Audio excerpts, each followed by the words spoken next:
there's two different versions and important things. There's two different points for having a Kriya Mina, and people very much confuse them, including me at some point. So that's why I'm clarifying it.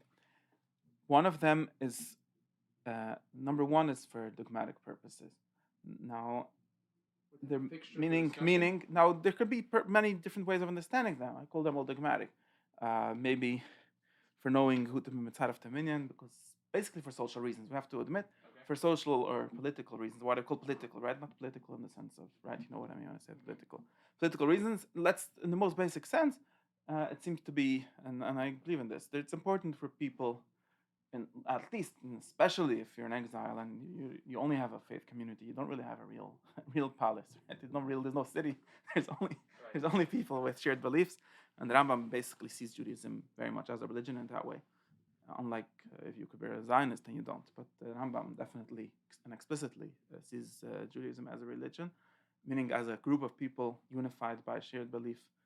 Now that unification happens on the level of political level, right? It means that we all have to pretend, I'm going to say the word pretend because that's true, pretend to believe in the same thing.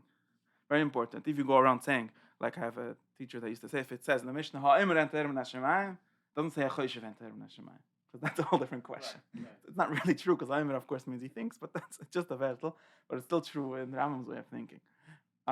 Therefore, it's important to have a certain level of shared belief. Or for the decorum, you're saying? For the... Well, basically, for Judaism, for exilic Judaism, for Judaism to exist, because if everyone's going to have their own belief, the Rambam actually thought that it's true for halacha too. The Rambam was, and somewhat succeeded and somewhat didn't succeed, but it was very important to him to have a shared. He calls it a book of laws, right? Sefer. I forgot his language, and where he talks about his motivation for writing Mishnah Torah. It says, I saw a nation without a law book, Ummah, which is an Islamic word again, Ummah, Beli Sefer Ma'achedutam, something like that, I don't remember exactly. And he says, therefore, I L'Shem Shemaim went and wrote Mishnah Torah. So the Rambam sees it that if you don't have some shared level of belief, and for him belief is a real thing, an important social fact, you can't. So in other words, he's not a liberal, right? He doesn't think that you can all get along and not care about what we think. That's not the Rambam's opinion for Jonah.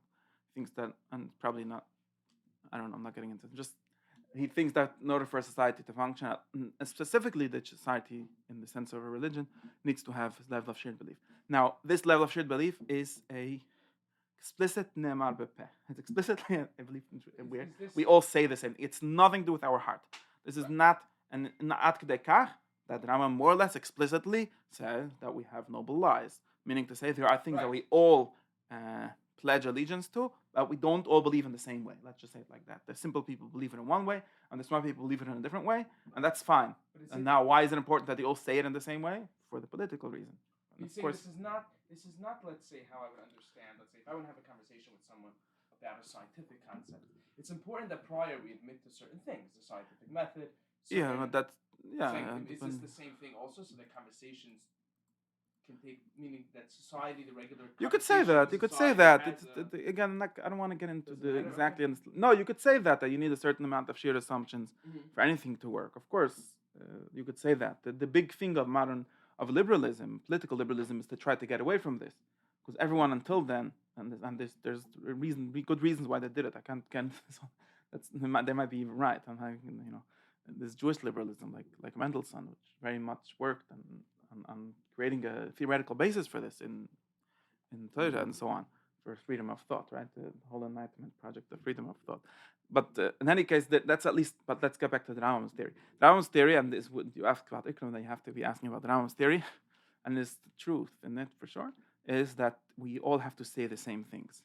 We say that we believe in the same things because they are the beliefs that are they hold up the community's actions, right? In other words, if nobody would believe in Schar v'Onesh, there would be a lot more evil happening in the world, between people even. The Rambam explicitly says, and therefore we have to believe that you're going to be punished. Will you actually be punished? Well, that's a question for smart people to figure out on their own time. But of course, even though a smart person that has, like the Mishnah says, and the Rambam more or less takes from this Mishnah, right? The Chacham mizhar b'devrechem, because Antigonus Ishsocha said, Al tiyu kavodim sham shnas rav am naslik al pras, and that caused basically the Tzedukim, which actually denied the world to come, according to and he sort of connects all these things together. Although I can't go into all these discussions. The point is that even the people that do understand it have to not say it in the way that people think that um, they're taking themselves out of the shared said belief. This is nothing to do. That's number one. That's very important. You might even, the Rambam at least might even be happy to kill someone for reasons of social cohesion. And he will explicitly say, we're not killing you because you did something wrong. He said this explicitly in Vayrin Nevachim and Tanya Mitzvahs, that when we kill a kofer, it's not because he did something wrong. He might have a good excuse, and more or less that's it. In other words, when he interprets the Shiva Amim as a jihad, right? And we killed the Canaanites not because they were bad, but because they were bad for us, or bad for society, because they believed in Avodah Zarah. And he itself says that this is not. It's not. Since it's not halacha, it's important to read it. Since it's not halacha, if this would be a mitzvah, that's one thing. But it's a pragmatic thing. So you need to figure out if it's pragmatic to do that today.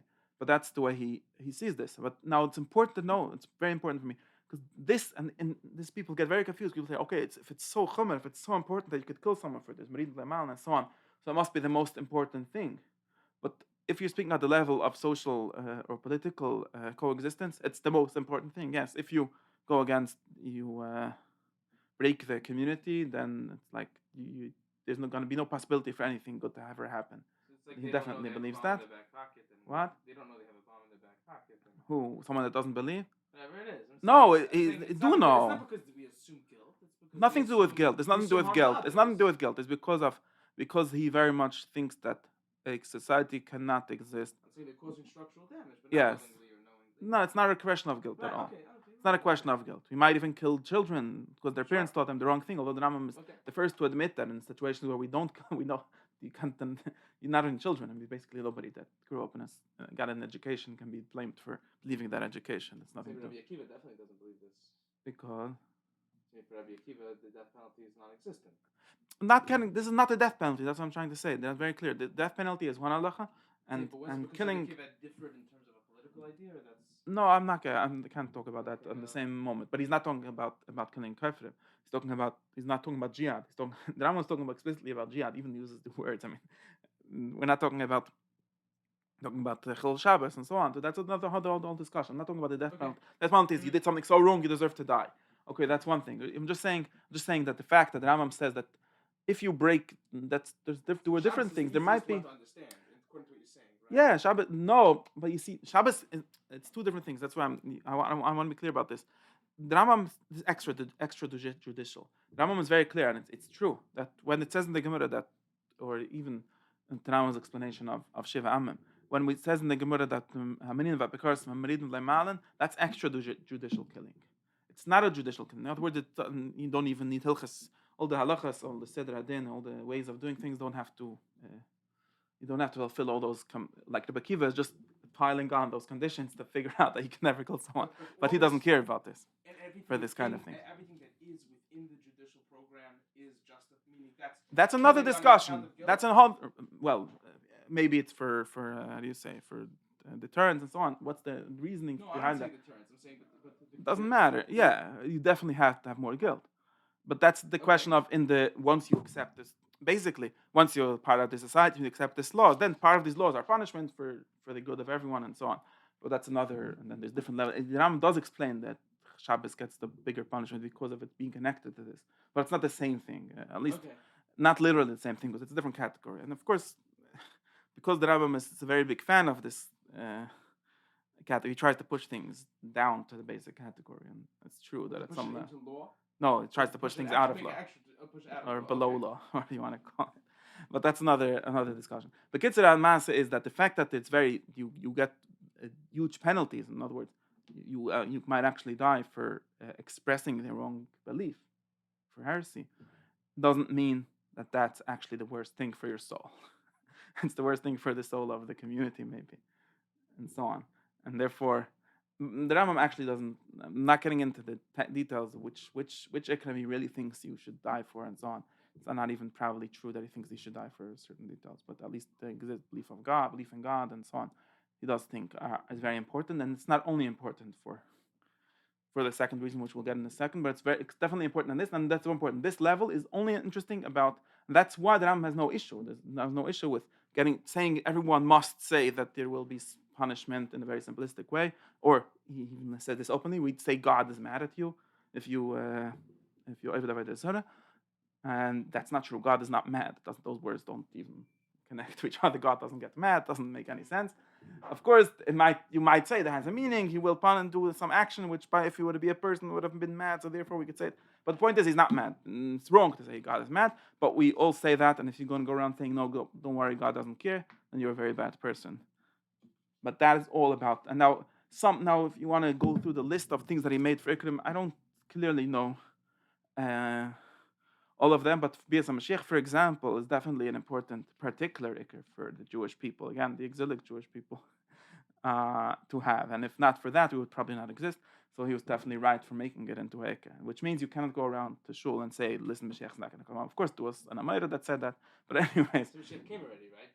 Yeah, whatever it is, but you can't do that right nowadays. It's not a good idea to do. Everyone must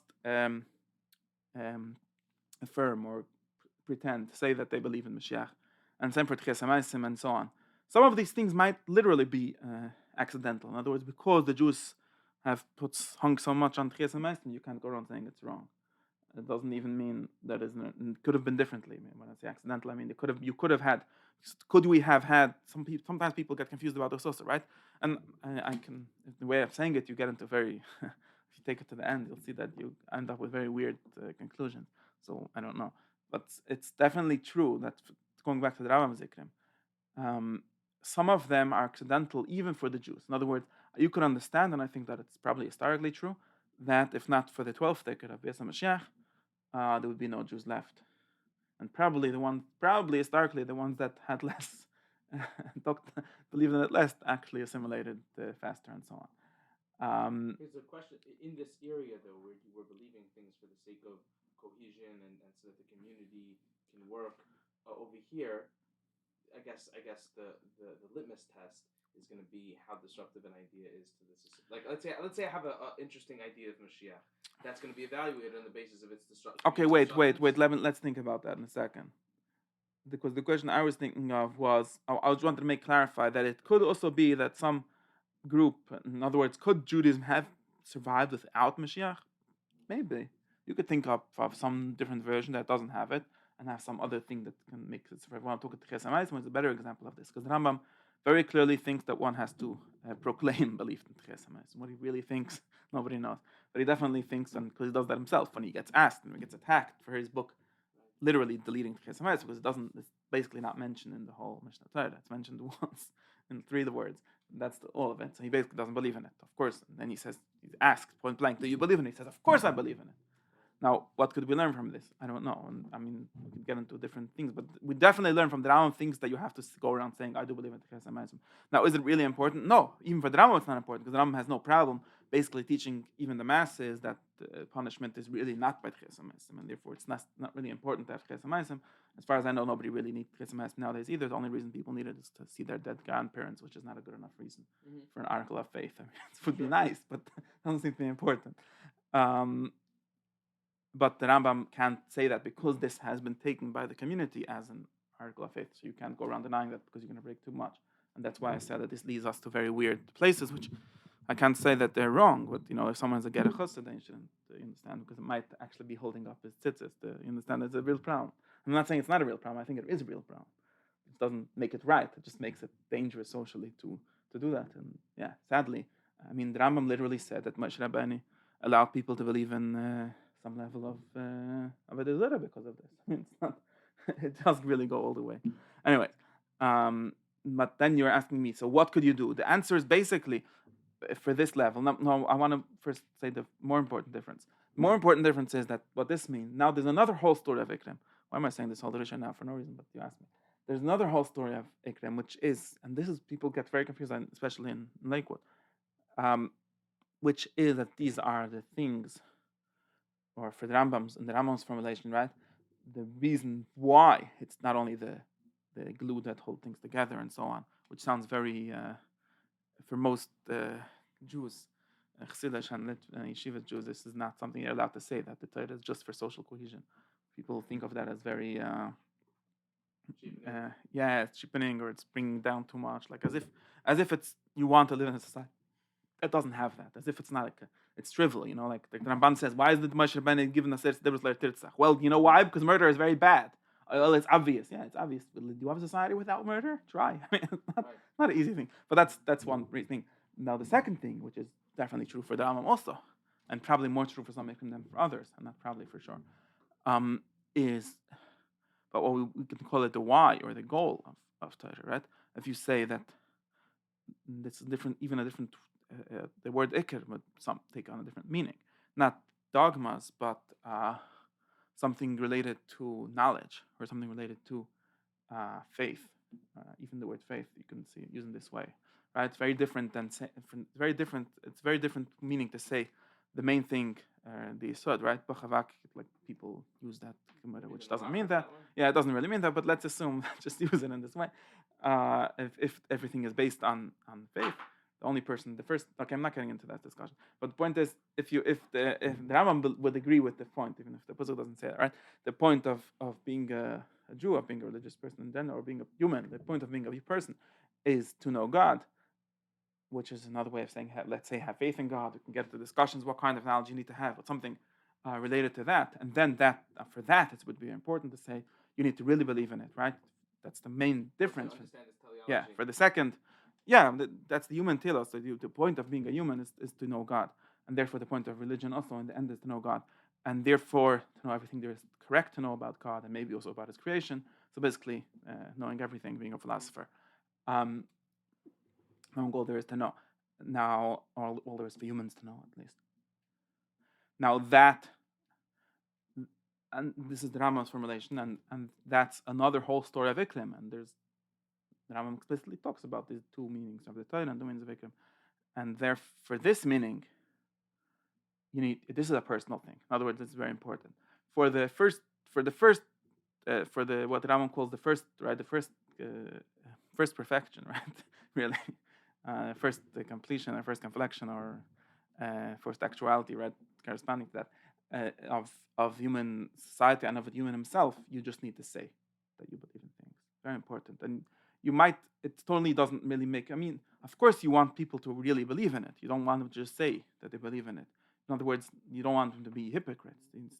You want them to actually not to say one thing and believe the opposite, or not to really believe what they say. But that's not, you don't need the word, the more precise word that I think I would use now. You don't need them to have knowledge of it, right? It's more than enough to have opinions, what the Greeks call doxa or orthodox. You don't need to be orthoepistemal. I don't know how the word would work. That's the Rambam's real religion. You understand? It's not orthodoxy.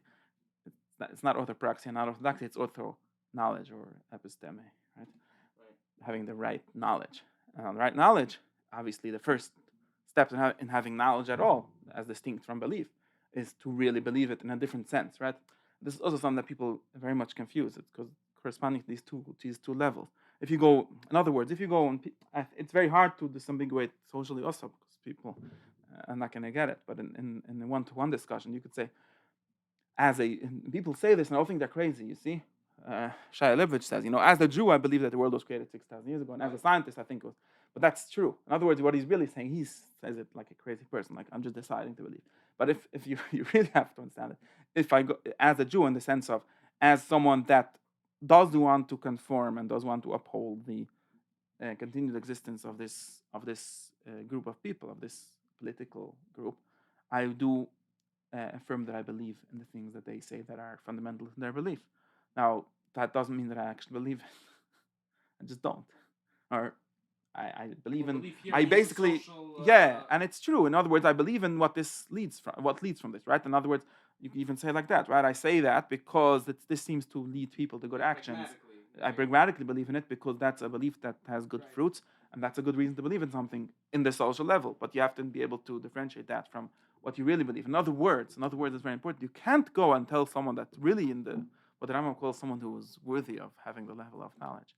You can't go and demand of him to have real allegiance, to have internal, I would call it internal allegiance, right? Or to any particular set of ideas.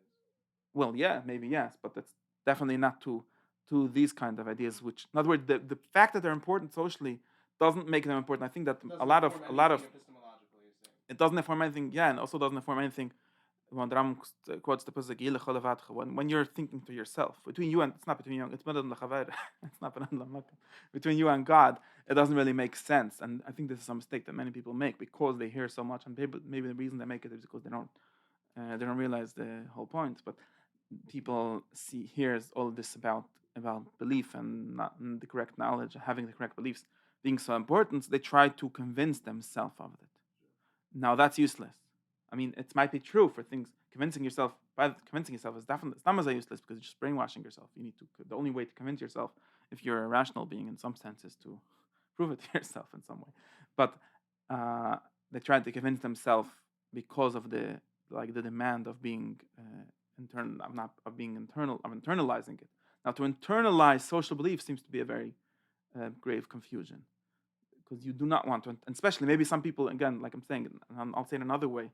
We have to disambiguate between two meanings of the demand for interiority, which have two different meanings. And I think the Chosrolos was the first one to sort of confuse them. In other words, to take from one the other. In other words, when Yeshaya Navi says, or whoever it was, Befiv was Yeshaya, he's not demanding internal worship. That's what the Chosrolos says, that it claims that he does, but he's not really. I don't think. Because mitzvah sanoshim lemada, okay, the same pasuk, or next, right? In mitzvah sanoshim lemada, that's all the Bala Musa think is saying that you must really believe, internally, how do we say, identify or believe in what you're doing. What the Navi is not talking about that. What the Navi is talking about, just saying, don't be a hypocrite. Not being a hypocrite and yes, have an internal identification with words you say are two different things. I think you could pretend that they're the same thing, but I think that they're two different things. One is saying don't go to shul and pretend to be such a tzaddik, and then outside you're a thief or something like that, and or you act as if you have no God, which is another way of saying you're not a socially good person. Yeah, you don't. How do they call it? You don't work for the benefit of other person. That's basically what it means when you say "Rak en Elohim b'makom hazeh," right? You people have no God. What does it mean you have no God? It's not really talking about do you believe in a God. It's talking do you behave in the way that people who believe in God behave. And if you pretend, if you go to shul and you say Shema Yisrael, and then you behave like someone who has no God, then you're being a hypocrite. And that's, I think, what Yeshaya and I is talking about. And after this entire philosophical or even Hasidic, right, Sufi, or which is a kind of philosophical, just working not in so much in rational way, but they both share this the whole level, another whole level of demand, which is that you must what Chazal calls chavos halvavos, right, the duty or the worship of the soul or of the heart, not only of the action and of the external parts of a person. So that is a very different demand from not being a hypocrite. So you could say, don't be a hypocrite if you don't really believe in God, if you don't really believe that there's any punishment in any sense. Don't go around saying that there's punishment and reward. Okay, but that's very different than saying convince yourself in your own soul that there is reward and punishment in precisely the way in which you're going to say it. And otherwise, you're a hypocrite. Because you're not a hypocrite. That's not true. I think that this is okay. This is gets me to solve. Meaning. I mean, everybody also has convictions that they adhere to, in social and conversational things that they internally doubt. They think to themselves, maybe this is right. Not true. But then most people, if you don't have a theory of this, you do think that it's hypocrisy. I don't think it's hypocrisy. In other words, or you're uncomfortable by your own doubts, right? There's such a thing. Right, but that's why I'm trying to, because I'm trying to create, and I'm trying very clearly to create these two levels. All of Plato's and so on were trying to show people that what they say they believe is not what they really is not the same thing as what they think, and opinion is not the same thing as knowledge and so on. But there still is opinion. I don't think, and then I think at least for the Rambam's version of these things, you can't really. I don't know where I got going with all of this. All I'm going with all of this is that you can't convert the demand for dogma to the demand for internal belief in the chavos halvavos sense. And I think that this is a mistake that many people in this world make. Because there's criticism of Rambam saying it's a mitzvah to believe in God in the first place. Yeah, I don't know. That's different. Okay. I mean, it's connected, but I don't mean. I can't. I'm gonna have to clarify so many things to get to there. all I'm saying is that we all believe in Mashiach, and that's something that we all say, and we say it not in a hypocritical way. But what does that mean for you? What that really might mean is not actually something that is included in the demand for all saying that Mashiach or believing it. Same for the Meshmaim and so on. The Rambam does seem to have a difference between historical beliefs or contingent beliefs and real beliefs. Don't have those beliefs that have to do with God and creation. For those, there might be less room for these kind of games. But that's definitely the truth. litmus test for either of these beliefs is going to be different, right? Meaning one, it corresponds to an actual either metaphysical or ontological reality, and the other one, it corresponds to what the social impact of that, right? Yeah, consequentially, they're different also. Yeah. Which means you could criticize it on that ground also. But If you think and the Rambam definitely thought, if you think that at least some version of Mashiach belief is dangerous socially, which the Rambam 100% thought, he actually attacked those beliefs. The Rambam thought, for example, and he of course based on knocking, that to actually really believe in Mashiach coming in a certain date is dangerous.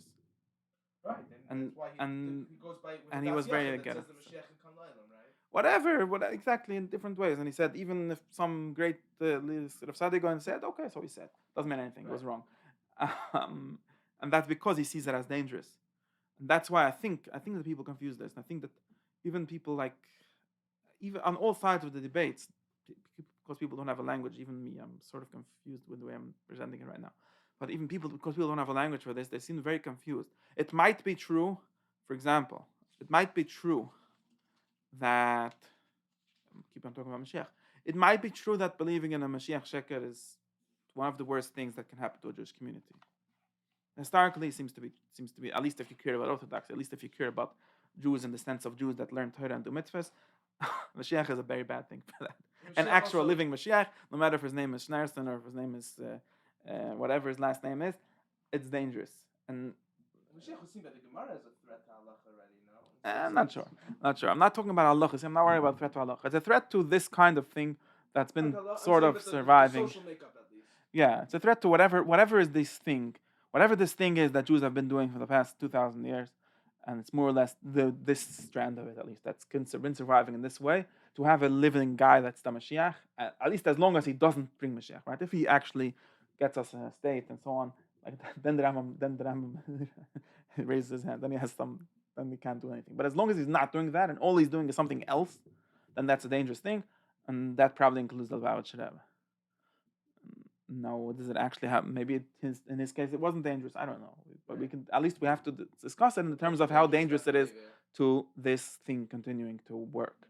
But now people seem to get very confused because they don't have this whole understanding, and then they say, well, if you believe that Mashiach is dead, or you believe so on and so on, then you're some sort of bikorit. They need to find a way that you're doing the Navaira of Apikoris by believing something wrong about Mashiach, and then you're asking a correct question, which is, what do you mean? I'm just believing it's just a prat. If someone believes that Shabbos you're allowed to carry an Erev, that doesn't mean it's Chal Shabbos. It's just you're confusing levels of things. Right. And the same thing with Zionism. Satmar Rebbe is trying to make someone that believes in Mashiach in the wrong way, i.e. a Zionist, into Apikoris, because he's missing this basic thing of Mashiach in some way.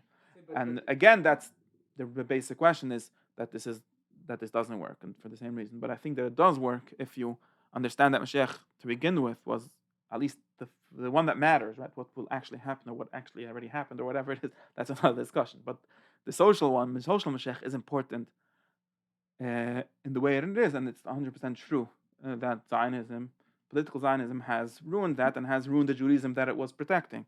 I don't think it's really even debatable. This now, you might say that Judaism deserves to be destroyed. Okay, then you're with Herzl and Rav Kook, no problem. But for a normal traditional Jew, makes I don't know where I got this anti-Zionism. It makes very much sense to say that this is dangerous for Judaism. And then when you're stuck in this language of saying which Aved is it or which Iker exactly, then you get stuck because it's not the point.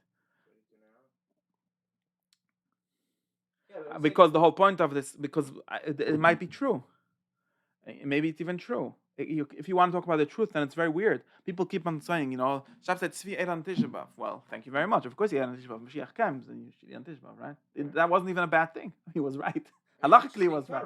Yeah, that's not extra halachic even. That's not even antinomian. That's 100% true. So what's the problem? Right. There's no problem. You see, and people get very confused because we're so sure that there must be something basically wrong with being a Shabtai. Right? People are very confused about this. Like What? That what's if you, wrong is wrong on nowadays to essential accuse level. someone of being a Sabbatian, Shabbatai whatever. is like accusing him of being a heretic, and it's not clear why. Nobody actually has a good theory for why. I mean, which mistake is it? I think that some guy's Mashiach. Okay, I mean, some guy must be Mashiach. What's wrong with that? I think that I think which part of it is wrong? So I'm saying is And now, our vantage points for evaluation. If this is a social belief, if this is a social yeah, belief, which maybe can't exist within the theological system, has to exist outside of it. Whatever it is, our litmus test has to be how socially destructive is this particular infringement on this belief. mm-hmm. If I say, look, I believe in Mashiach, Yeah. like Leibovich, right? Leibovich says, I believe in Mashiach. No, that's will fine. come. That's fine. It So doesn't bother Mashiach- anyone. That's what I'm saying. At least historically. On that, For identifying the wrong guy as Mashiach, we have some experience that it's a bad thing. The safest bet, right? He says, I believe Mashiach will come. Yeah, he's just playing games. But in the end of the day, which is a good Jew, because he says, yeah, 100%. I think he's good. I think he's very good because in the end of the day, he's saying, I conform to whatever the Jews are said need to say. But not only that, but he takes it. And then he's bothered by it not being rational, so he found some weird formulation. Okay, it doesn't bother me. I know, but it's a shtickler type. Doesn't bother. I don't care. That part I don't care. You understand? It doesn't correspond to anything, but I'm saying is in terms of how this idea is encapsulated. We could disagree with him. He might be wrong, but for the social reasons of someone, I think this is important. I'm not sure that the whole thing is true. I mean, we could talk about liberalism, talk about freedom of thought. It might be wrong, and I have an understanding of this. But Leibovich, in the end of the day, says Animam Beit Mashiach. Right. Then people ask him, well, really? Okay, very cute. The point is that he goes to shul and he says, I believe in Mashiach, and I continue to doing exactly what it's supposed to do, right?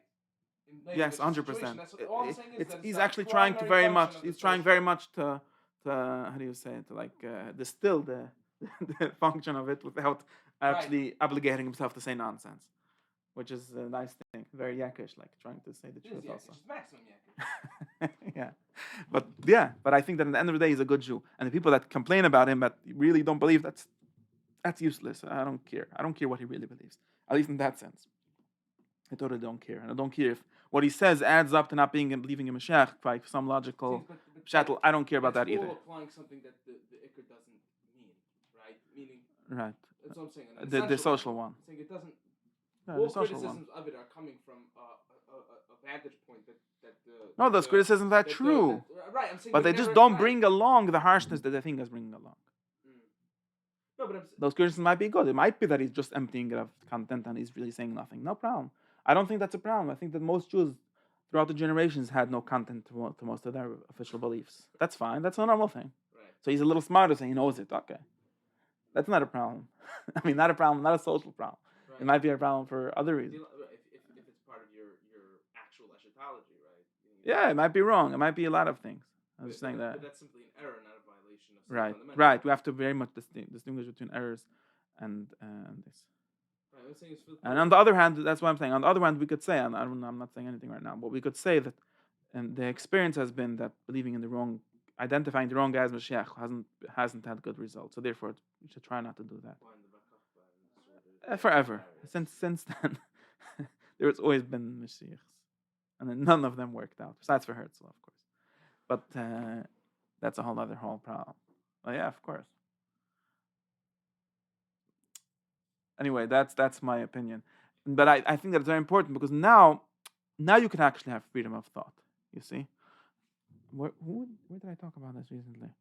If you can understand that proclaiming allegiance to a certain set of communal beliefs does not mean that you have to really believe in them internally.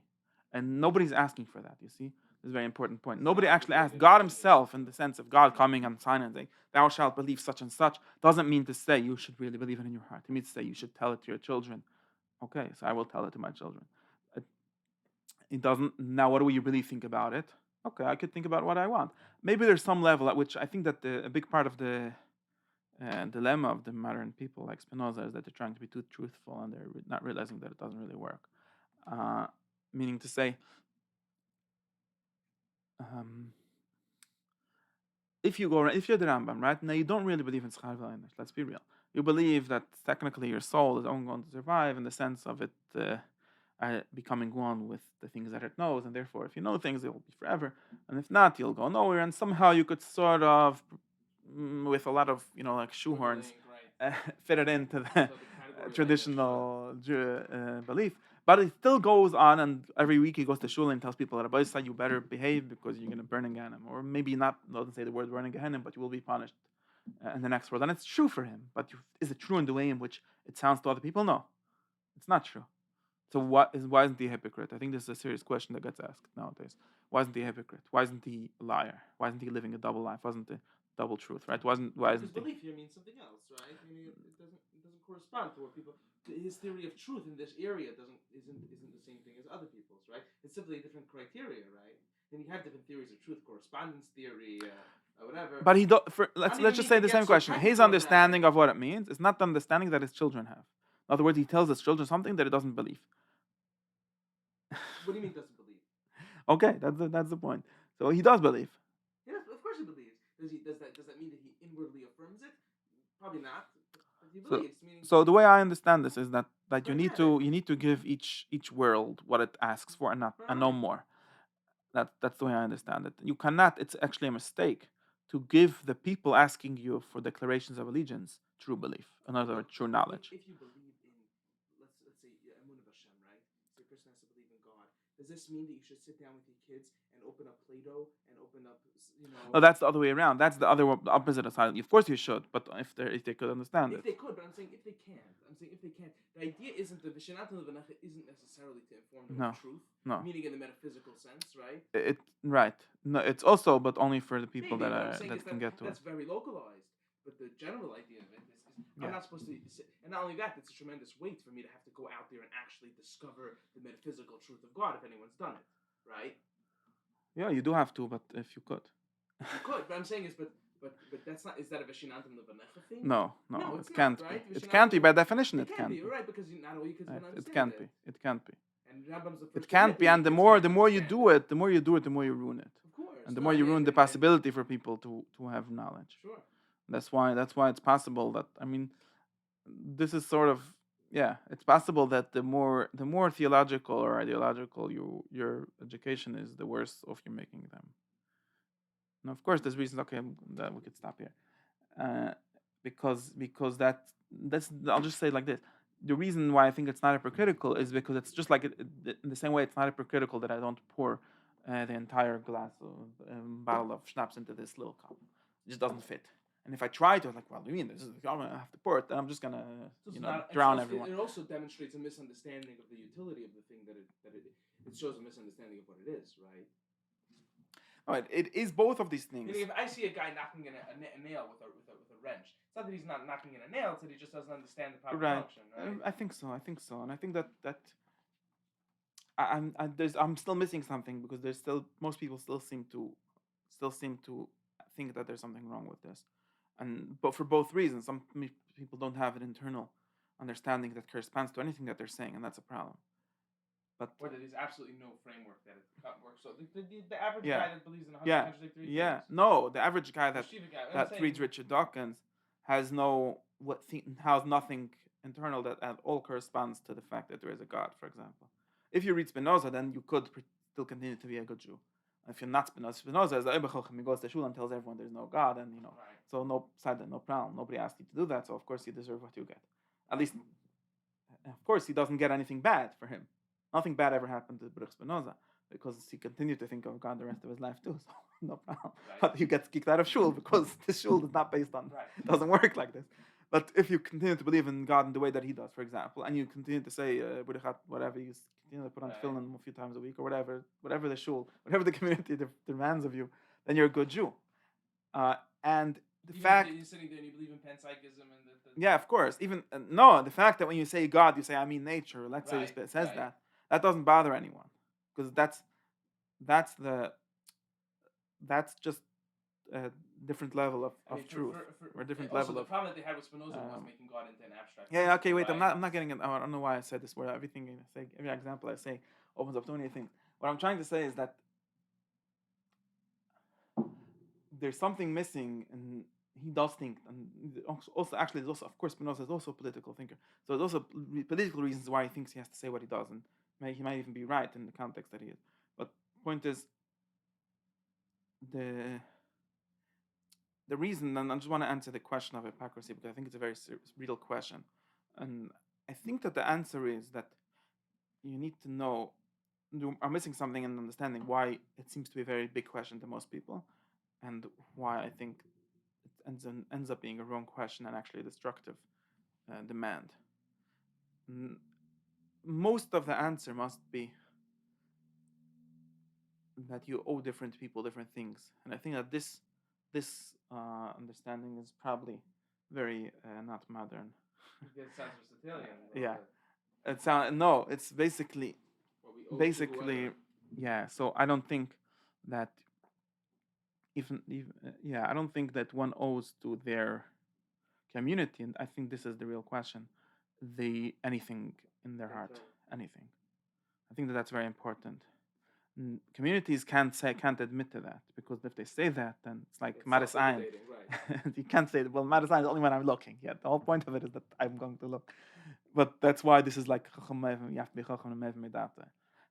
But no community has purchase over your internal beliefs, and that is for precisely the reason that internal beliefs, internal knowledge, are so important. Not because they're less important, just because they're so important, and therefore need to be We don't need knowledge. to appeal to importance. We could appeal to function.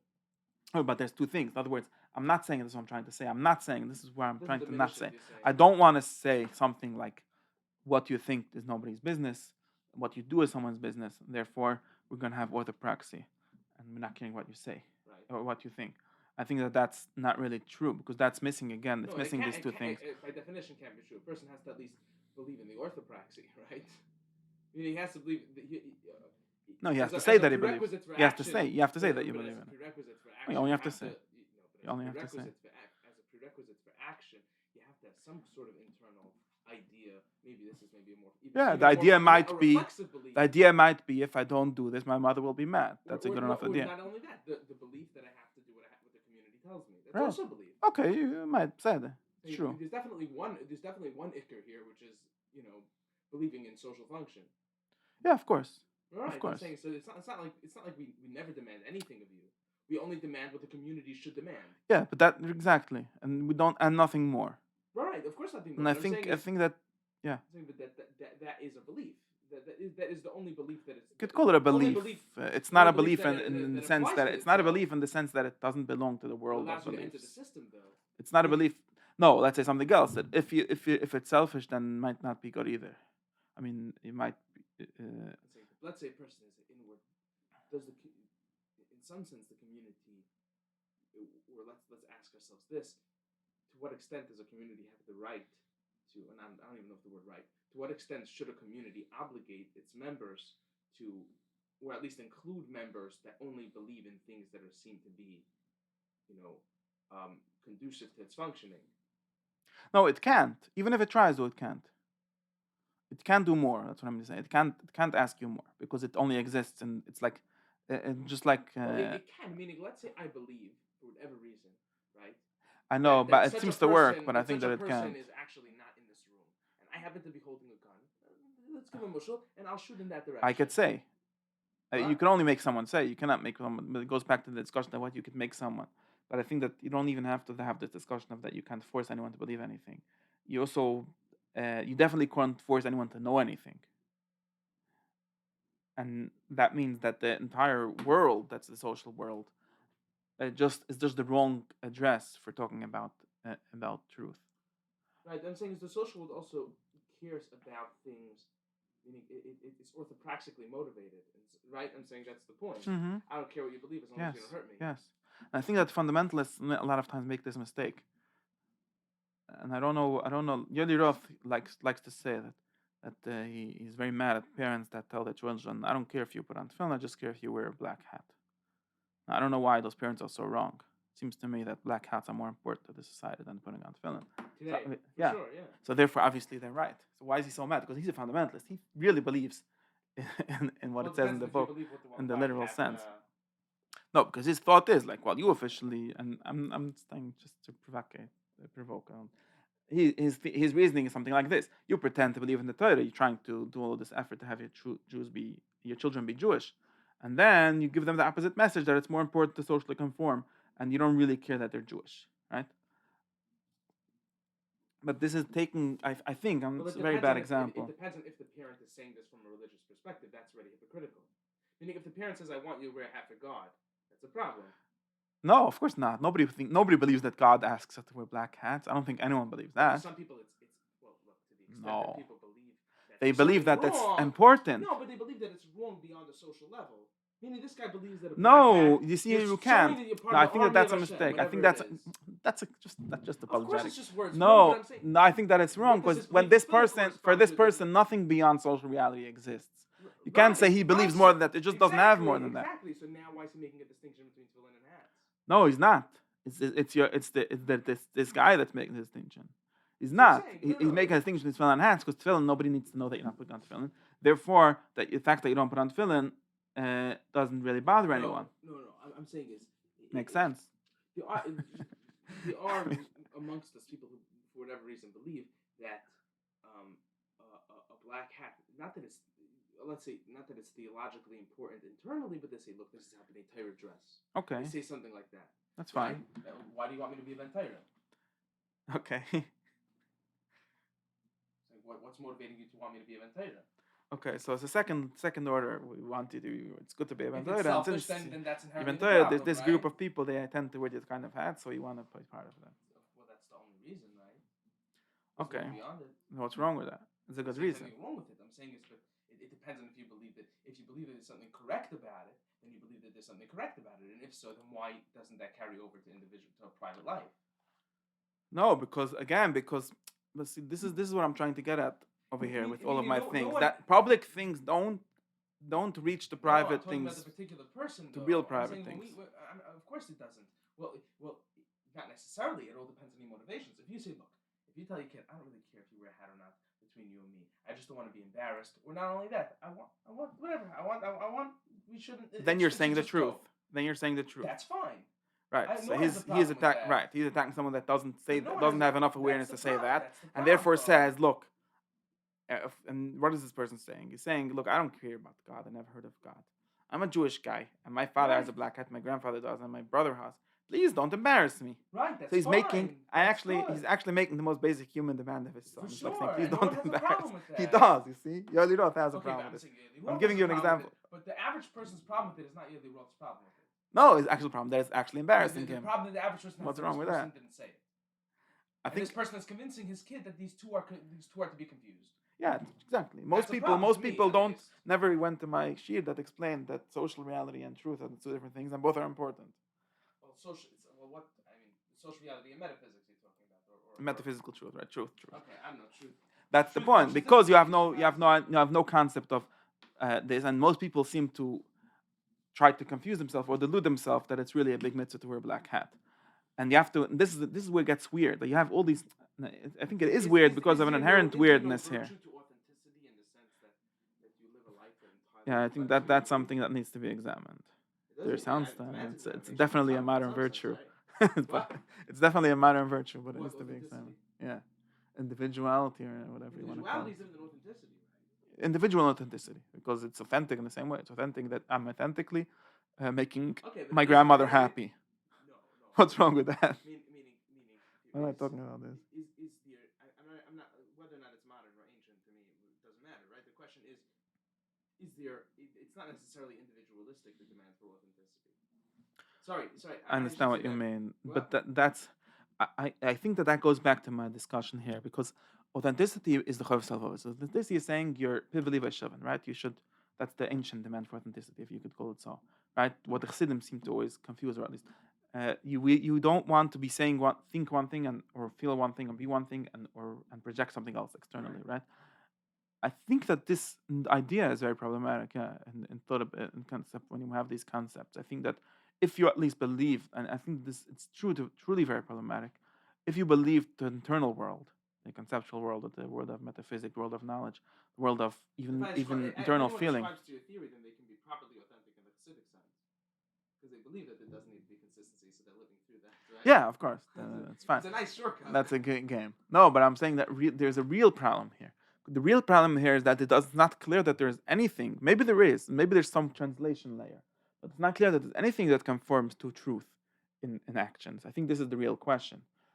Well, it And depends if if there those actions is, and if there correspond to is, the they're structure. not. It's not a one-to-one translation, right? So the Rambam's understanding, for example, is that there is truth. The true knowledge is knowledge of God, the knowledge of how God acts, which is basically physical and metaphysical science. Now, what does that mean in the social world? Now, it could mean two things, and the Rambam, and at least the tradition that Rambam's come from has this discussion, right? It could mean two things. It could mean, therefore, this world is fake in some sense. It's the world of Etzadas and so on. It's not the world of truth. It's the world of norms and how he calls me for samot and so on, just commonly accepted things and so on. It's not the world of truth, and therefore, if you care about truth, you should try to live as much as you could in the internal world, right? Complete disqualification of empiricism, something like that. I'm not talking about. Let's talk about ethics. His ethic is an ethic of withdrawal, right? Renunciation. You renounce the world and you withdraw to spend as much time as you could, or all your time, if it would be possible, in contemplation, because that's where truth exists, right? That's Now the that's rationalist position. no, it's not. Wait, it's one of the rationalist positions. It's one of the even the Rambam I mean, himself. rationalism versus empiricism, not the. Yeah, Not okay, it's rationalism complicated itself, because yeah. they're not. Okay, I'm You not. know the technical I know, but I know I don't want to get into that problem. It's a different problem. Let's talk about action, about what kind of life a person lives. According to now, I want to try to talk about this. No, talk about where knowledge comes from, rationalism. Versus I'm not actually asking that question. Where knowledge comes from? Let's say it starts empirically. It doesn't matter. And the end, it definitely ends. According to both ancient, at least in the ancient world, according to everyone, it actually doesn't end in the empirical world.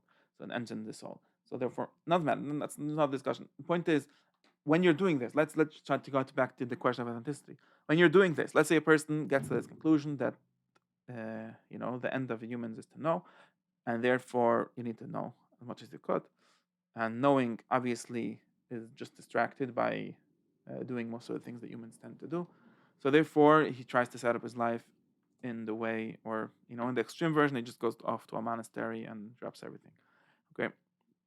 Now, that person, did he make his external life conform to his internal belief? Is that authentic? Is it authentic to go to a monastery since you believe that Well, the it depends. Meaning, if our understanding of authenticity is that actions themselves correspond to internal beliefs versus actions display an attitude of belief. Okay, That's a okay, difference, okay, right? okay. Wait, so let's think about this. Meaning, let's say I believe one thing. Let's put it this way. Let's say I believe that if I clap my hands together, I believe in X. Right? Okay, Now so I accidentally clap my hands together. Does that no one thinks that generates that since your external action accidentally corresponds to your okay, internal. right, No exactly. one cares So about so that, right? We wait, care that about this is intention. the monastery guy is actually the one that's the closest to not relying on any pre-existing language or a symbol Right, world, right. because he is actually doing only that, or at least ideally doing only that, aiming to do only to only think, right? So you don't need to say you believe that thinking is thinking. Thinking is just thinking. You don't need any agreed upon language for that to make sense, right? So therefore, that person seems to be the closest to doing that. Now, what I want to ask is that even that person, only to the extent that he's actually thinking, in other words, only to the extent that he's actually withdrawing from the world, is he authentic? Which means he's not authentic again, because he's just cut off that whole thing. You understand my question? We could divide it into three stages, right? We have the internal world, the intention, and the action, right? Now the action usually informs intention, right? Meaning, if I see somebody stopping at a stop sign, it means that he believes that if he goes through the stop sign, he's probably going to get hit by something or whatever his motivation is. Meaning, that action demonstrates an internal attitude towards the world, right? Mm-hmm. There are actions that, but then there's you're saying the guy that withdraws to a monastery that displays a certain, maybe even in a very unclear. Not when he's on the bus. I'm not seeing. There's two things. When he's on the bus on the way to the monastery, then he's like hanging a sign. Right. I'm one of the Prishim. I'm one of the philosophers. Okay, right? but I'm talking. But wait, what I'm trying to get at something. Let's think about the moment that he's actually meditating on God. Okay. Right. Okay. in that moment, is there anything that conforms to his internal What state? that represents itself externally? Let's say that there's two ways that caused by that somehow displays that any of these words. Is there anything? It doesn't say much about anything, right? Well, there isn't, right? Because the point, at least in the Nobody in the can see him abstract, anyway, right? in the abstract, there isn't, because the whole point. Well, of course, still has a Okay, body, right, so he right. still exists. Let's say All after right, he okay, but dies, it's you know something. unimportant, it's Wait, unimportant. after he dies, you know something. After he dies, according to the when his Right. soul is like Socrates says, after he dies, when only his soul is contemplating the forms, and there's no body, there's nothing representing Right. it, right? That's the goal, actually, according to Socrates. So now, at that stage, is he authentic? No, because authenticity only makes sense when there's two When things. right, That's right. one is authentic One to the other, corresponds to the right? other. Authenticity is a Now this just relationship, right? right now this It's a just relational corresponds property. it just corresponds to itself, so it doesn't really make sense talking about thing. It's just identical, Well, right? that depends on how we understand. If we understand authenticity as a relational issue, which we probably do, right? That's the definition we're Or is working with. authenticity just a Authenticity lack of means body? you're dressed the way you Unless you have a negative definition your of it. shirt is like your heart. No, You that's could have a negative definition okay. of it. Then you could. That's of course if you care. Say, If but you want. maybe that's the more. Or Maybe the negative definition is really what I was calling Okay, before hypocrisy. anti-hypocrisy. Right. Anti-hypocrisy is your shirt doesn't say, your T-shirt doesn't say the opposite of what you believe. Right, And right, authenticity is that your T-shirt actually says what you believe. right, Right. right. But I'm just showing you that at the end, The difference is authenticity. whether or not the guy who died and is contemplating the forms is authentic or not. Wait. But now, according to this is important.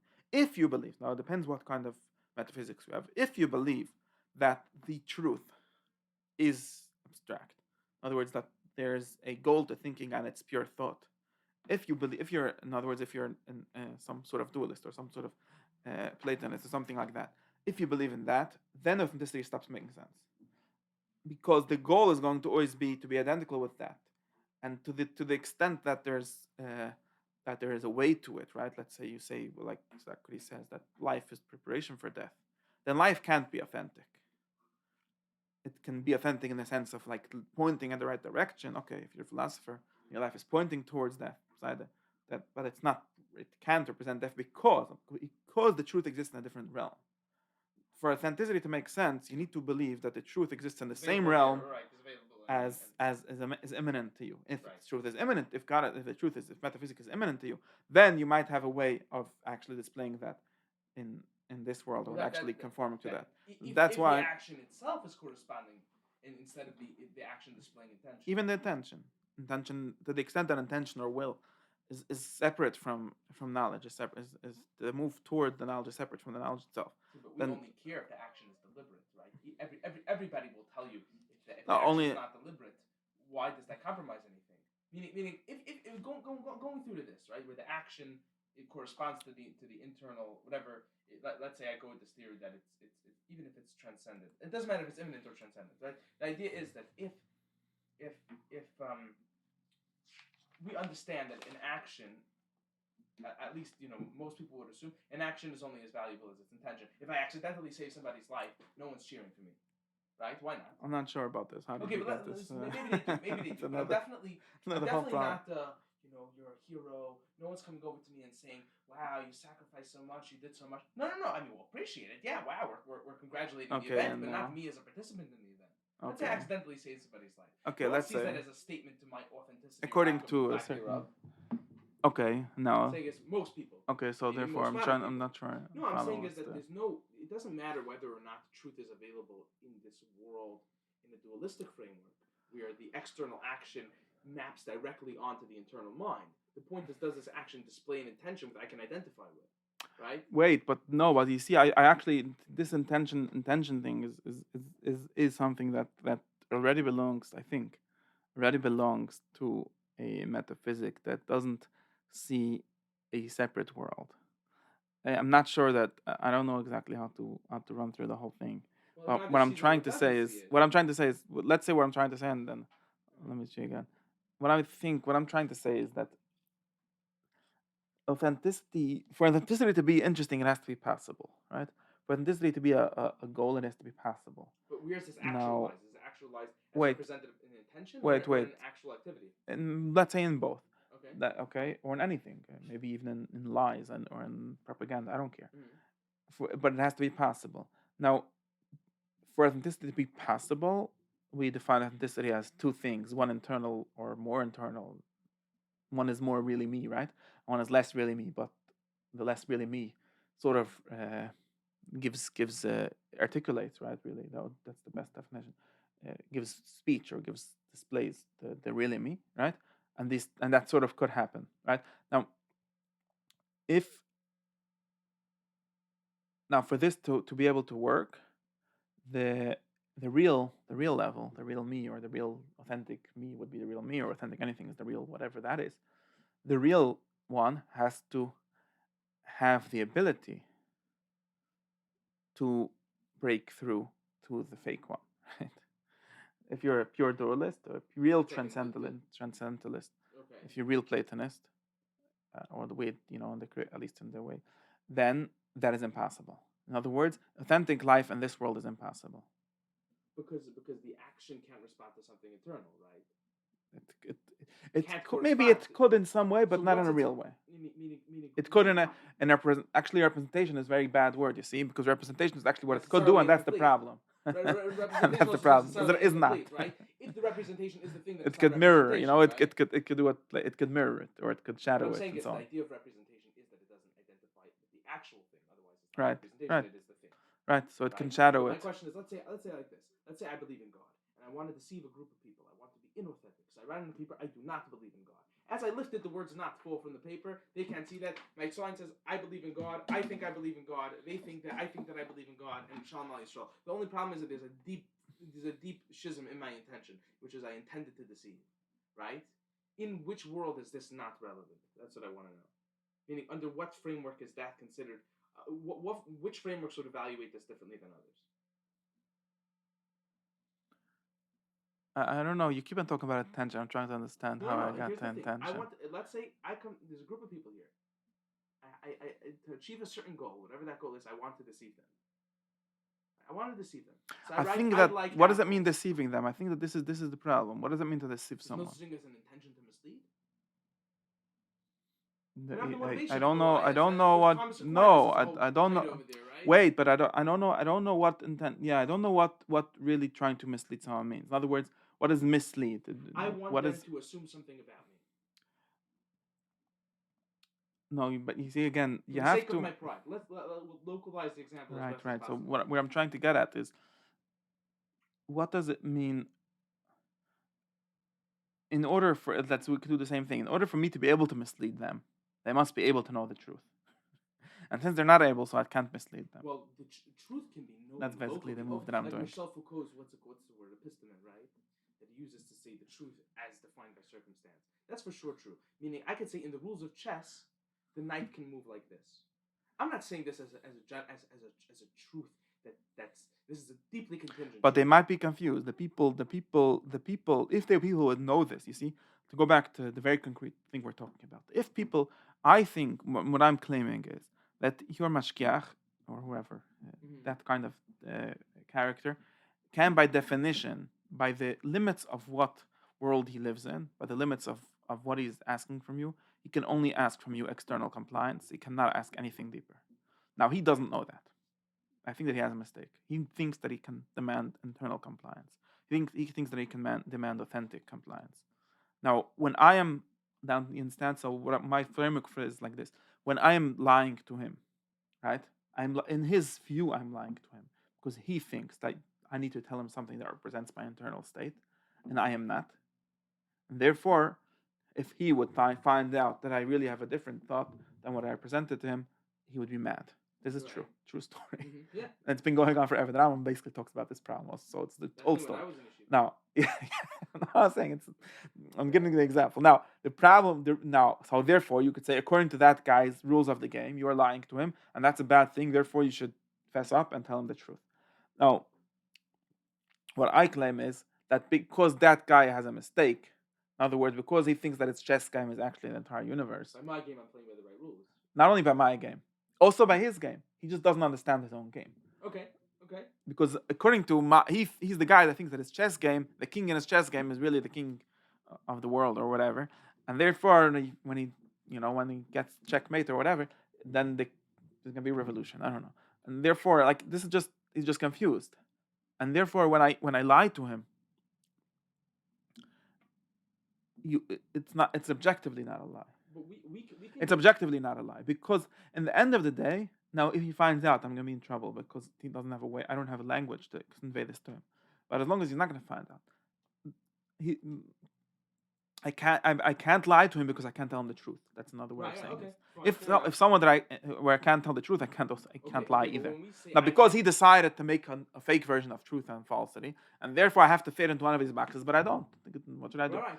Therefore, I'm going to lie to him, and I actually think that I'm doing the correct thing by lying to him. And if I would lie, if I would say the truth, then I would actually be hurting him, Well, you're endorsing probably a false picture, because right? I don't know if I'm endorsing a false switch. I'll tell you why. Because the obligation or the duty that I have towards him means that I need to tell him the correct answer Right. according to Okay. him. It doesn't mean that I have to represent my internal state to him. And if I think that, even though if he thinks that, if I think that I'm doing something wrong towards him, and I think this is true, you could see this Right. borne out Meaning in the since reality. since it's operating towards him, the towards him is actually not. The my real exactly, and you could I see this borne out in the reality, right? If some child to his parent or vice versa, and the parent asks him, did you do such and such today, or do you really believe such and such, or whatever the question is, he's if you would have an extra machine, you would say the parent say, please lie to me.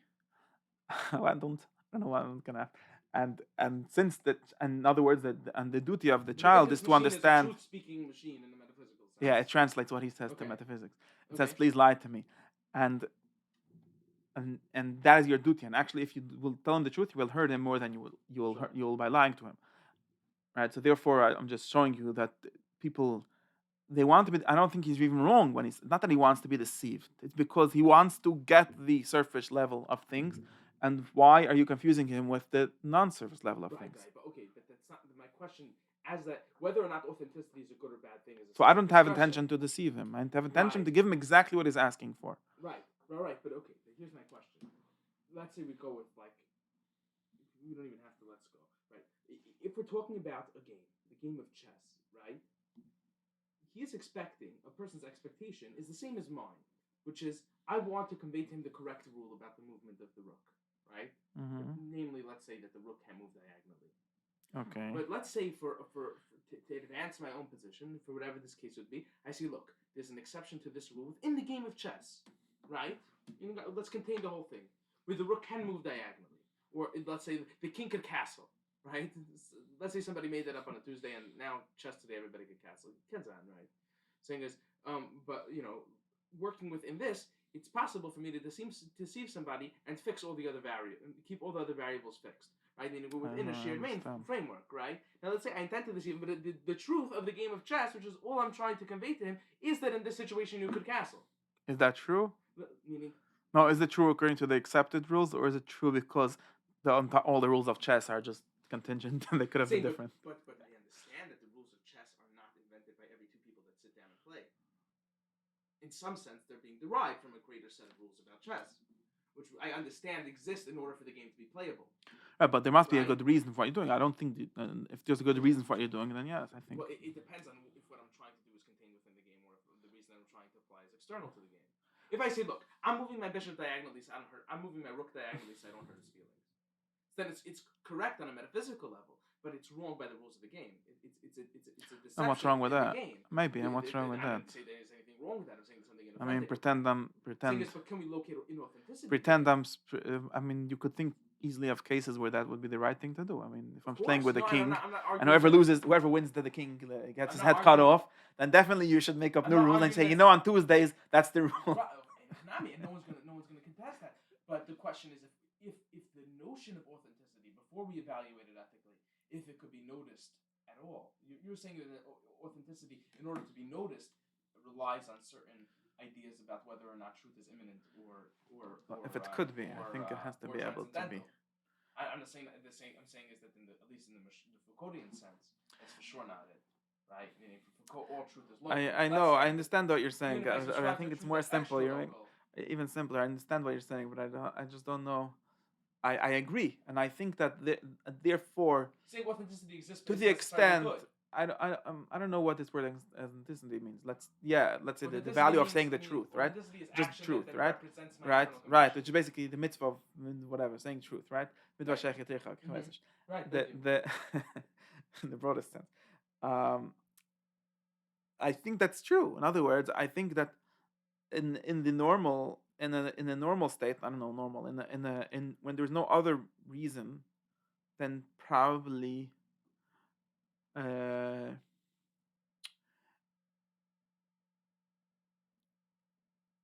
well, I think that social rules are a lot more complex than chess, and that's why it makes For it more sure. No, complicated. I'm only giving the mashal to localize it. No, but that's why because for example, let's try to understand. If there's someone, this is the where the demands are, and I'm trying to think of this. The, because let's say chess has some level of objective rules, right? They're not, and they're not, Platonic rules. yeah, they're not rules of the universe. They're just Okay. rules that some guy made up. Okay. Um, they seem to be in it seems to be true that what you're saying is something like this. It's true that even though the rules of chess are totally made up, totally contingent, totally accidental, it still would be wrong in general without a good reason. It would be wrong for me to play chess and do what my little sister or whatever does, which is make up the rules that make me win. And although nobody's going to get hurt, it's just just going nothing. That seems to be wrong. In general, if we agree to play a game, we should play the game in the way in which it's agreed upon to be played. And the fact that the entire game exists in the world of made up stuff doesn't mean that I could just make up whatever I want. Right. And that's basically your time. Well, what and is therefore, made up is very important here. Right. And therefore, when I say something like, tell everyone that you believe in God, and if you don't, or the opposite, whichever it is, or tell everyone, then there's something simply wrong. Or let's talk about something simple.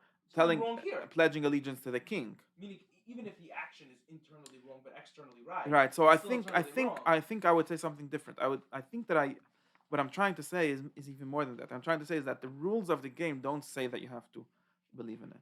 Because I think that's very obvious. Actually, I think that the people know it. And if someone is just making a mistake, I think that guy is asking me. I understand your question. I think that that guy is actually misunderstanding the rules. Because let's go to my political example. Game, it's only playable because of a certain. You're saying is that all this is all nonsense because the game itself, the game is internally built on a lie. No, yeah, the game is internally built on a lie. Chess is very simple because it's extremely localized. You don't have to pretend anything about chess in order to play chess. Anything external to right? If you not now going when there's a king. Now let's say I do not personally believe in the legitimacy of his rule. Okay, that happens all the time since Christ said, or even much before him, right? You give to Caesar what is Caesar. Really, I'm just all I'm doing is explaining what this method of Yashka. Okay, my whole sheet is in the hezbollah of this. What is he saying? What he's trying to say, and it's a very important thing that he's saying, because it actually solves a very serious dilemma in Kabbalah Samach Shemayim. And I think that Chachamim more or less agree with this. I don't know. I wonder. But what he's saying is, if I go to Caesar, and it's actually a real question, because if you go to Caesar, you basically have to admit that Caesar is a god, at least since Caesar or Augustus, really. Okay, and you got to go and worship and kiss his idol or whatever it is, and give him a carbon, whatever Roman minhag is. Okay, so. And this is a real issue. Let's talk about this. This is really what I'm talking about. And there were many Jews, including maybe some good Jews, that were very, very reluctant to do this. And in some periods, literally said that this is literally Avodah Zarah and the Moshe Nefesh on this. I mean, in some there's different periods and different stories, right? And they said, no, we're never going to put a statue of the Caesar in our temple. Or okay, that's maybe step too far, but we're never even going to. This is a very serious question. There's no serious, simple answer to this halachically even. But I'm explaining the logic, the theoretical basis, right? There's some Jews and some people saying we believe in the kingdom of God alone, and therefore we are not going to lie. That, of course, there might be other, maybe God will be mad. It gets us into another discussion. But we're never going to lie and proclaim allegiance to the kingdom of a human being who lives in Rome, even especially. And now it doesn't even matter the fact that he calls himself God or not calls himself God. The fact is that he's a God. In other words, he wants your demands absolute compliance. Yeah, he demands. I don't know if absolute. He demands you to recognize his kingship, recognize his godship, really, right? His being the What's the difference between kingship and godship? I don't know. The same basically. Well, there's obviously a difference because before Caesar they were not gods, and then they became gods. I don't know. Yeah, but it's only pretend. I mean, everyone knows that he's not the God, right? Okay. Nobody thinks that he created the world. I have to understand. Okay. It's not the same kind of God as the one, as the Ensaf. No, it might be the same as Mal, but it's definitely not as the Jewish God or the Rambam's Jewish God. Now, point being that let's talk about the concept of lies. So some people thought I would be lying if I go to shul and say Hashem Himalkani, and then I go to Caesar and I would go and say hi, your whatever the correct way of addressing him is. Okay, and therefore they would never do it, and whatever, to get into a lot of trouble. Christians basically did this in the Roman Empire. That's why the emperors hated them most of the time. It's not supposed. Now, if someone comes and says, and I think this is what the saying is trying to say, so that you're all confused, because the king, the human king, by definition, he might not know it. He might be really confused. In other words, he might be asking you to lie, but he cannot ask you more than to lie. That's the point. Everything he's asking you adds up to lying, adds up to pretending that he's the king. Of course, he's not the king. Of course, only God is the king. And there's no way for him to be the king. He could try to be the king for 1,000,000 years and he won't be the king. Therefore, when you're saying he is the king, what you're saying, what you're doing is participating in a game where the rules are, please say that I am the king. Of course, it has a real meaning. I mean, but now if he misunderstands the rules, it doesn't mean he's demanding anything extra. That's right. In other words, why are you people being so stupid to think that he's really demanding the same thing that God is demanding? That's just stupidity. Of course he's not, since it's so obvious to us that he's not. He might think that he is God. Okay, so he's not. That's not my problem. But I think that even he doesn't realize that, because he's the game that he defined, and I think at some level, I mean, at some point it definitely became like this. And at some level you see that it literally becomes like this, right? At some level, the king knows that nobody thinks that he's really a god, and everyone knows that the king knows, and the king knows that everyone knows, and they still all pretend that he's a god, and it works perfectly. Like that's Yitzchok's big thing, that you don't really need to believe in the system for the system to work, because the system doesn't actually ask for that. And I think that was always true. In other words, you never really need to believe in the king for the king to be the king. You just need to. You just need him. Sorry, not Santa Claus. I meant yeah, Santa Claus. Not. No, but that's a different level. I'm talking about things that have real power. Okay. Yeah, right. It's okay, but that's a really stupid example. The king of Rome is a better example. The Caesar, or the emperor, whatever he calls himself. He doesn't call himself king. You see the same game, because there's no king. Rome has no king. It's a republic, so he doesn't call himself king, but he's the god. Whatever. Point is, the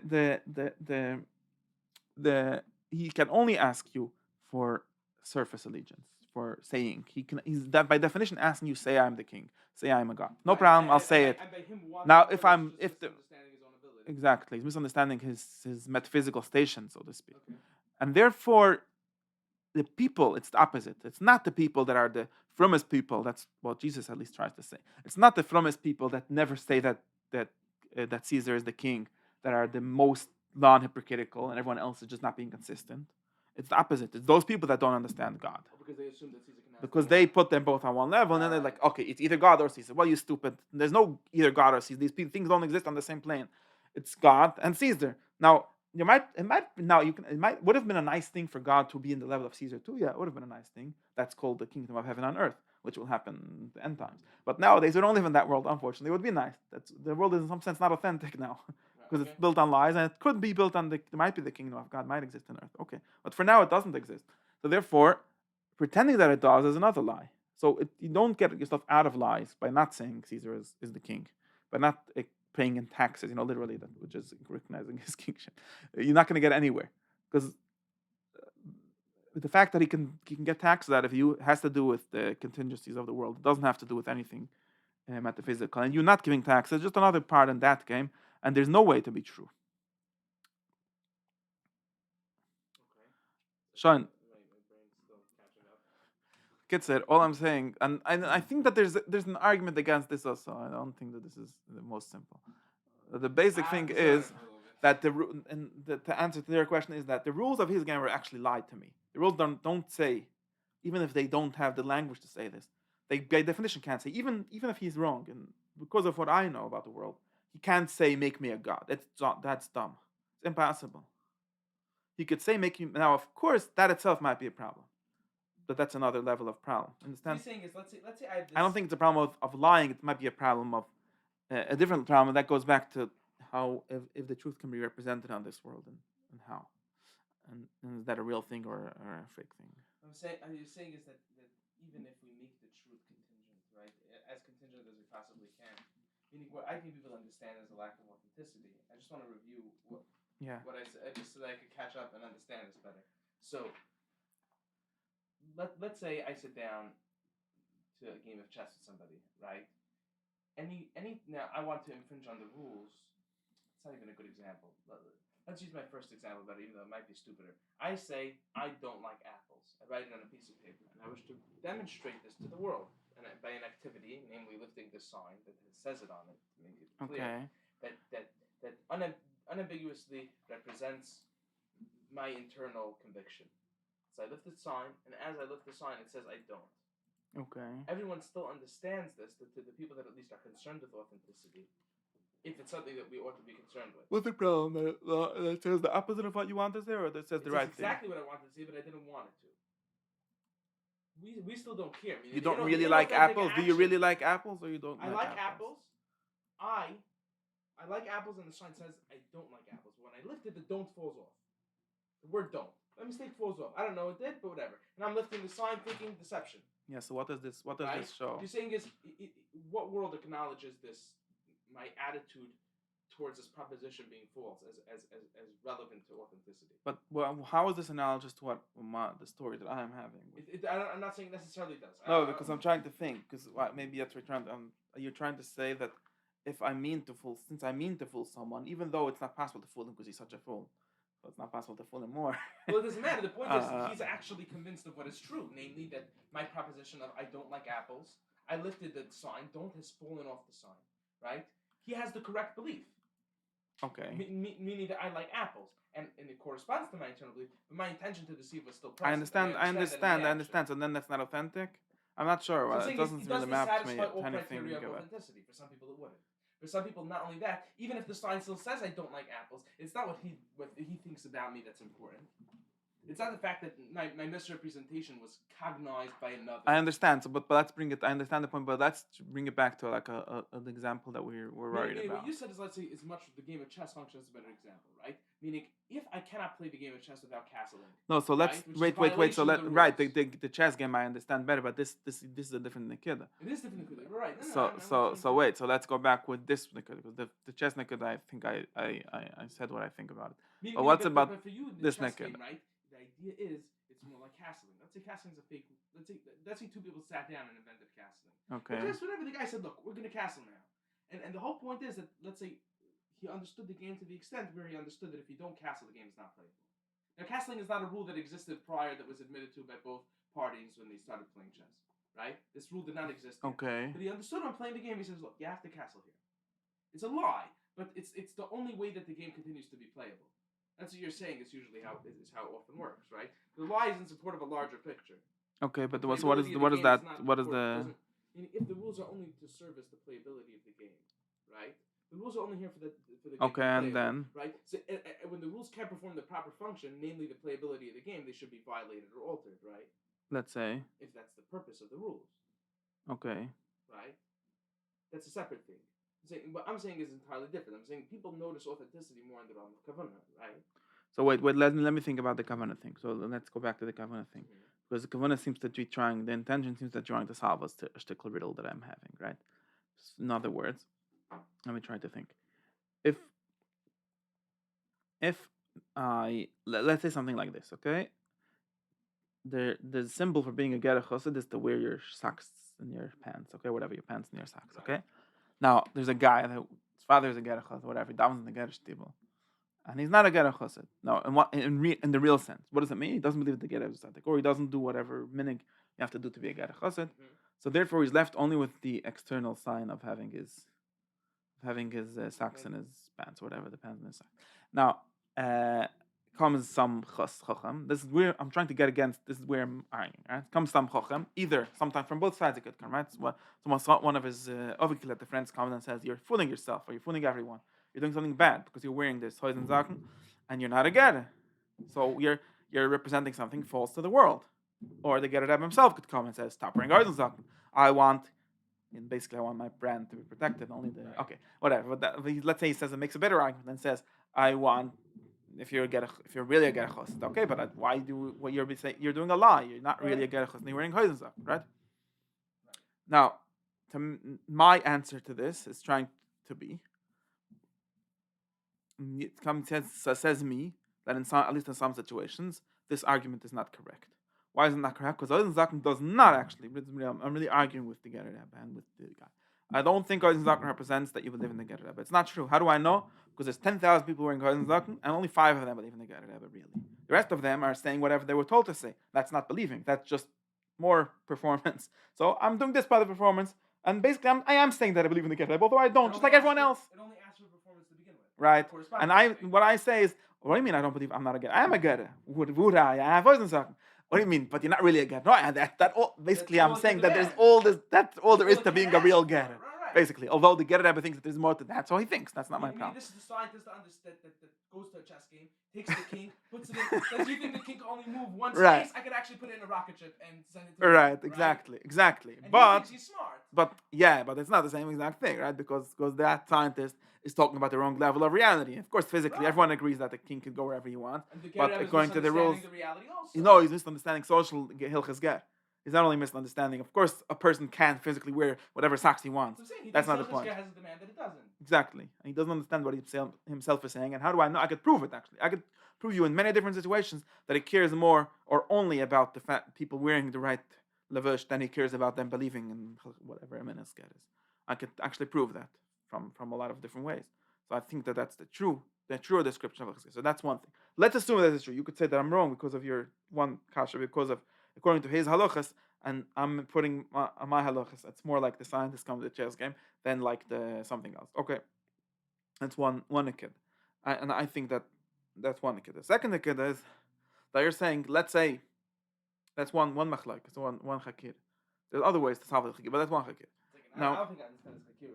one hakir is the guy that wears hoizenzaken. This guy that wears hoizenzaken without being an internal gerachosed. Right. What he's really saying is there's no such a thing as an internal gerachosed. Right. No such a thing. You get as you think there's such a thing as a gerachosed. Guess what? There's no such a thing. Everyone is just being Paris, and I'm not less than anyone else because I'm wearing hoizenzaken. Do we understand a qualitative difference between him and the gerachosed? No, there's no difference. The only difference is that he's conscious. Yeah, he's conscious of the social reality being fake. Him being conscious of it is that you know. So it works just as well. It works. It doesn't need people to believe in it to work. If it would be true, maybe something. I could even make it better. It needs a few people to believe in it. Not all of people believe in it. It needs a few people to believe that what? In order for it to work, 50% of the people, I don't know, 30% need to really be true believers, and it's fine that the other 70% are just fakers. That's fine, and therefore there's nothing wrong with them being fakers. I'm trying to get at something.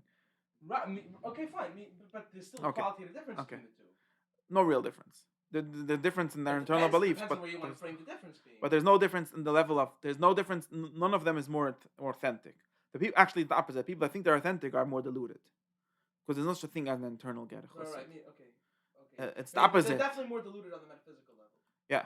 But maybe not on the authentic level. Wait. So on the level that they also understand Hilchis Ger better. Not truth. I'm doing authenticity. Hilchis Chassidus Ger is understood better by the bluffers than by the real Chassidim. For sure. Because the real Chassidim are deluded about the nature of being a Ger Chassid. Because they think you need to believe in the Ger Rebbe, and it turns out you don't need to. It's a waste of time. Why you work so hard to believe in it? It's not important. It works just as well without believing in it. Okay. Let's say maybe it does. Maybe they need some. Okay, whatever the halachas exactly are. Now there's another Tana. Now you're saying a different Tana. It's not the same Tana. Just be clear. Now you're saying another Tana. That even if this is true, even if it's true, that guy just doesn't understand his own halachas correctly, and I do, and therefore I could clearly lie to him without feeling bad. You have to go slow from here. Okay. You're saying there's another problem that I have an intent to deceive, and this intent is distinct from actually deceiving. You're masking already. Let's go to this step. Okay. Let's be masking that I'm not actually deceiving him, like you're mutual with the guy that the Gettier situation, the guy that has a fake settle that he didn't, whatever, the whole story with the settle. I'm masking that I'm not really deceiving anyone, but I'm intending to deceive him. And because you see that there are two different kiddos, somewhere of connect. Right. They're connect, but I'm pretending to him to be a Gerech Chosid. And when according to his understanding, I'm not. And therefore, although I really am just as much as him, but since he thinks that I am not, therefore I have an intent to deceive him. But I don't know. This is only true. Why? That's really what you're trying to say. That I'm intending to make him think that I'm a Gerech Chosid, but I'm not really. And even though I really am, the flaw I'm as much as Gerech Chosid as the Gerech himself, because Gerech probably doesn't believe himself either. So hopefully, he's probably the only one who can't. Probably. Okay, I'm not getting it. Let's say he has a little time, right? Then I'm just as much. But since he thinks that he doesn't know this, so therefore I'm intending to deceive him, although I'm not deceiving him. I think this is a problem. I don't know if it's a real problem. I don't know if it's a real problem. I think that it's not good to intend to deceive people. Right. for virtue ethics reasons, for because it makes you a Yeah. liar. Yeah. But that's only true if I wouldn't have understood this. Since I understand that I'm not deceiving maybe him, that's a prerequisite. since I understand that I'm not deceiving him, he's deceiving himself, then I'm not Then I can deceiving play him. along by a game that's actually deceptive. Exactly. Saying as this enables me to actually. I think that it's true that if I would be meaning to lie to him, then I'm doing a bad thing for my own virtue. I don't know if it's bad for anyone else. Cyclical in the sense that you can only. But since I know that I'm not deceiving him, it's true that he's deceiving himself. It's true. But he's deceiving himself because of his limited ability to understand the reality. But now what can I do? Into this reality, right? And I can deceive him thoroughly without him feeling like he's even being deceived. He doesn't feel, of course. It turns out that the only bad thing is to ever tell him that it was false. Right. This is like the cheater, It's the worst thing to tell you're your wife right, that you're we cheating than to actually cheat, because it's her knowledge that bothers her, not the fact. Meaning the only way you can there's such people. What's There's such the psychological thing, right? But how much responsibility do I have for someone else deluding themselves? I mean, these are things that I really think he's a god because I said so. I mean, the guy is nuts. He's deluding himself. What should I do? It depends on the ends that I hope to achieve through this. Of course, you shouldn't do things. You shouldn't do anything without a good reason. But that's not. That's a question of ends. Not particular to this. Oh wait, that's a different question. We could make. There's the more basic argument, which is that pekuach nefesh. That's a different question, right? Not relevant. The fact that it's pekuach nefesh, they have to lie to the guy, to the king. Okay, I'm trying to say that it's not even that it's even better than this. I think that he's deceiving himself. I mean, for example, let's give you a simple example so you understand. Let's say let's say there's a guy. This is a good example. Let's say there's a guy who wears white, has a shirt, and the front it's white and the back it's black, or the opposite, right? Okay, now, why does he have such a shirt? Because when he goes to yeshiva, he wants them to think he has a white shirt. So he only shows them his front. Right. And then when he goes to some other place, he wants them to think he has a black shirt. So he only shows them the back. So he's a perfect chameleon, Right. He pretends to everyone to be the right thing, okay? Now, there's something deceptive about this guy, right? Well, that depends. The only thing that's valuable is the presentation, and it's not. Right? That's what I'm trying to say. But I'm trying to say something even more. But the intent does show you that it's complicated. But let's say there were guys that felt a tremendous amount of discomfort walking around yeshiva with pants that looked like dress pants but were actually sweatpants. See, it's a big exactly. That's the hakir. Right? Meaning this guy knows that his pants are actually sweatpants and he just looks like dress pants. Right.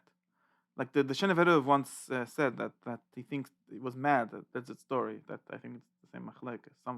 There's a story that it was mad that people having silver-plated things. Like, this is a lie. Like the Rishna, they were like this thing that we should. Someone told me a story. There was by. Who thinks that being actual silver is important.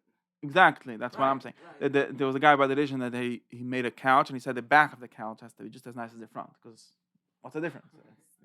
Like, seriously, no, it doesn't. You're stupid. I mean, maybe I don't know. Maybe it's just a mushal, but I think it's even sometimes I think that it's even less than that. If you intend to deceive, that's one thing. But I think it's even worse. Let's say there's a person who has no 3D vision. Okay, he has no ability to understand that there's such a thing as a shirt with one side being black and one side being white. Right. Just doesn't have the ability. So according to you, he's assuming though the guy that's but wait, let's finish. So therefore, according to the tzad that it's an avayda, that it's deceiving, I'm not allowed to wear such shirts next to that person. This is really the case that's more analogous to what I'm saying. Because he knows that this reality is not present. He knows that it corresponds to an extra reality that's extra perception. Who? Right? Let's say you have a guy who only sees in 2D. Right? Now, you and him both know there's a 3D world, but only I have access to it. If I then misrepresent something, like Plato's cave, right? Let's say I bring down something. Right. Okay, exactly. The guy is carrying the. He knows that there's a 3D world that exists. No, but he doesn't know. I misrepresent the when there's only the guy. Let's talk. The question is if the guy. I'm not misrepresenting anything. I can even tell you there's 3D world, and you're not gonna understand because you never saw anything 3D. Right. Okay, but we understand. So what should I do? I should just not talk anything to you? No. The people carry. Let's say this. I want to give a matana to my friend. Okay. I want to give a matana to Yanko. Okay. I want to give him something. Right? Now, is it a problem if here I am, and this is maybe at least an initial situation, right? Where there's a guy here, and I'm asking him. I'm simply asking him. I'm colorblind. I want to give this guy a red shirt. Right? And I ask the person, is this shirt red? Because what he says still has consequence, right? what he says still has consequences Because- it corresponds to the quality of the shirt, even if I can't perceive it. The inability to perceive it doesn't negate the quality. Okay, so but Especially if this so quality can be and what am I? exercised Let's say pragmatically. I'll tell him. Is it Let's say deceptive, right? so. But what's the other option? The other option is there's no other option. That's It's what I'm easy for trying me to to get say, at. yeah, it's good, it's good, it's good. No, but there's actually no other option because if I, because this is the problem that I'm having. There's actually no other option. I could tell him, look, this is a shirt that's white on one side and black on the other. And he's gonna look at me and, hello, is it white or black? And I can tell him 10,000 times it's white on one side and black on the other. He's gonna never understand. So you satisfy He's his going question. to. I might have told him the truth, but I didn't tell him anything. And therefore, there's only either I have only two options. Either I'm silent, or I tell him what I think would be good for his purposes, what I think he's actually asking me. In other words, I basically have to reinterpret him because he's asking me, is the side I'm going to see or the side someone's going to see on me, whatever is that's important for him, white or black. And I'm going to answer him that, and I'm going to pretend that it's entirely white, although it's a fly, but I don't think there's but I will be representing the reality to him. It's not even that I'm not representing the reality to him. I'm actually representing this side. Reality within which he's asking. Yeah. So it's even according to him. This is why. This is exactly. So even according to your pshat, that I have to satisfy his social fake reality. This is the only way to do it. And now going back to the guy that has the two shirts and actually goes in yeshiva with one shirt like that, he's also doing the same thing. Because the problem with the yeshiva is not that they have something in principle against black shirts. They have something against people wearing the black shirts in yeshiva or showing it to them. And therefore, the fact that they would feel deceived if you tell them, no, it's not a white shirt that has black in the back, it's just because they are missing a certain level of vision, which is really corresponding what this thing is. to 3D vision. They're just because to them there's no such a thing as someone that wears an yeshiva a black shirt outside a white shirt. But there is obviously such a thing. So just because the guy has a limited level of vision, I can only deceive him, and it's not really deceiving because it's actually telling him the correct answer for the aspect of reality that he's asking me about. So this is now I got to a better mushal to prove my point that you're not to lie. I still think I could carve out a hole here. I still think I could carve out an authenticity-sized hole. No, so authenticity. The problem with authenticity is the same problem. So which side do I try to make authentic? Of course, according to certain agreed upon language, maybe it's true that I should try to make authentic certain. But if you're talking about the truth, there isn't the truth. It's just translating 3D to 2D and so on. Right. Okay. Maybe that's better. Okay. This is recorded. I'm gonna stop. You want to? Is it recorded? Yeah. Okay, good. Because I need to listen.